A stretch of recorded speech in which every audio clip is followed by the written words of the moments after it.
នេះគឺនៅប្រទេសប៉ាគីស្ថានប្រជាជនក្នុងតំបន់កំពុងធ្វើពោតអាំងធ្យូងដ៏ពិសេសមួយដំបូងគេកាយធ្យូងដែលឆេះក្រហមចេញពីចង្ក្រានរួចចាក់វាចូលក្នុងរទេះរុញតូចមួយបន្ទាប់មកគេរៀបពោតទាំងសម្បកម្ដងមួយពីលើនោះមនុស្សជាច្រើនឆ្ងល់ថាតើវាមិនខ្លោចទេឬតាមពិតទៅបន្ទាប់ពីរៀបពោតស្រទាប់ទី1រួច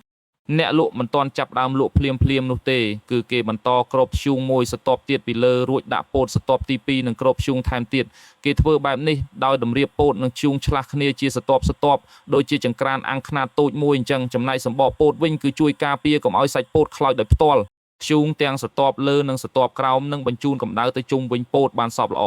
វានឹងមិនមានបញ្ហាម្ខាងខ្លោចខ្មៅហើយម្ខាងទៀតមិនទាន់ឆ្អិននោះទេផ្សែងចេញពីធ្យូងនឹងជ្រាបចូលទៅក្នុងសម្បកពោតសន្សឹមផ្ដល់នូវក្លិនឈ្ងុយអាំងធ្យូងយ៉ាងពិសេសនៅពេលរៀបចំរួចរាល់គេអាចរុញរទេះដើរលក់តាមដងផ្លូវបានហើយតូបលក់ពោតអាំងបែបនេះគឺមានច្រើនណាស់នៅតាមដងផ្លូវក្នុងប្រទេសប៉ាគីស្ថានជាធម្មតាអ្នកលក់នឹងលាបទឹកក្រូចឆ្មារួចបន្ថែមគ្រឿងទេសម៉ាសាឡាដ៏ឈ្ងុយឆ្ងាញ់រសជាតិជូរហឹរលាយឡំនឹងក្លិនអាំងធ្យូងធ្វើឲ្យពោតធម្មតាប្រែជាមានរសជាតិកាន់តែឆ្ងាញ់ពិសាវាមានវិធីធ្វើងាយស្រួលហើយតម្លៃក៏ធូរថ្លៃដែរមួយផ្លែត្រឹមតែប្រហែល1យុនប៉ុណ្ណោះ